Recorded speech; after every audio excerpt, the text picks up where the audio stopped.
Alright boys, we're going to do a little video here about this trigger cam. You know, I seen a gentleman fire a centerfire rifle a few weeks ago on the internet, and I seen the trigger cam move on his scope. Now, that would be a higher recoiling gun. That trigger cam, you see it there, that's the name of it. Now, there's other devices that will do a lot of what this device will do. I've not used any of them. And it slides up on the back bill of that scope. Okay, and that's an element next to the scope. Now here's the box that one comes in. The manufacturer supplies you a variety of these things right here because of the different sizes. Now here's an Arken scope.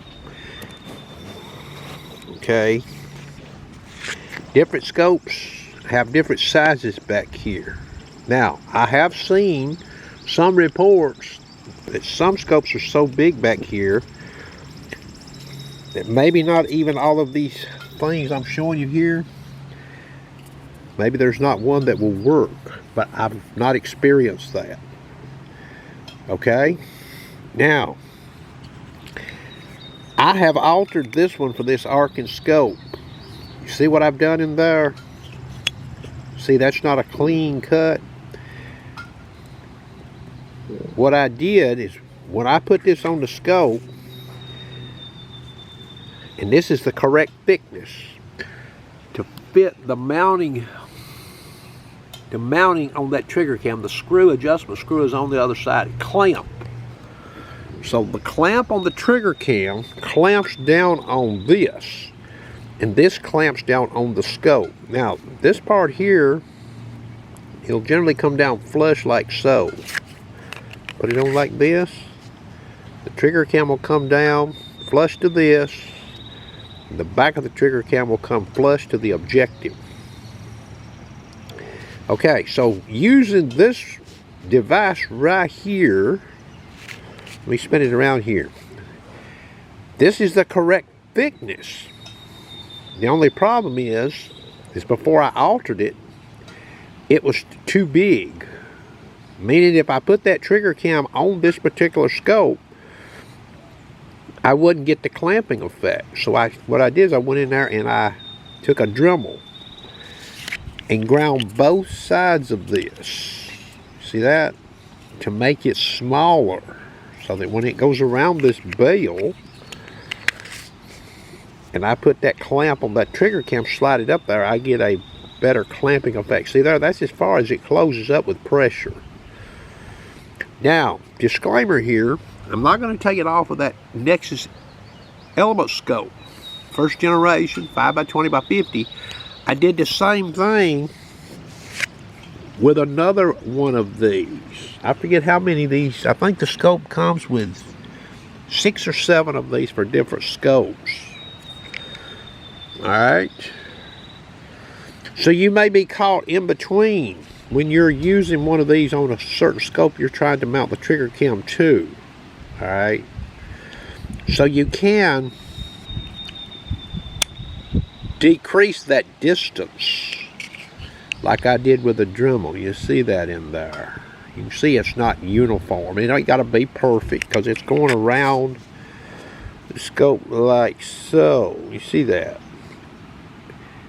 Now, if I took that trigger cam off of that element next to scope there, the gap there's a little wider. I could have ground this one off a little more, but I didn't. Okay. So you may run into this problem, and you may try to torque the screw that's on the other side of that trigger cam because your trigger cam is loose on your scope because you've put one of these on here that may have been like this one was in its original configuration. You don't want to do that. Alter this little cheap piece here a little bit. Then your trigger cam you shouldn't have to super tight, put that screw in there super tight. I'll stand up here in a minute and I'll go over and show you the screw I'm referring to. Okay? The instruction booklet doesn't say anything about this, okay, and this is do at your own risk, but you're not going to damage the trigger cam. The only thing you could potentially do is you only get so many different sizes, and if you will notice, I'll show you here. See, there's a thinner one. See, here's a thicker one. See that? And that's what they're for. They're for the different sizes of objectives to get that trigger cam mounted on there securely. Okay. So now I'm on the other side of the camera there. You see that screw right there? Got a little rust in it. That's the screw you tighten. It's got a clamp.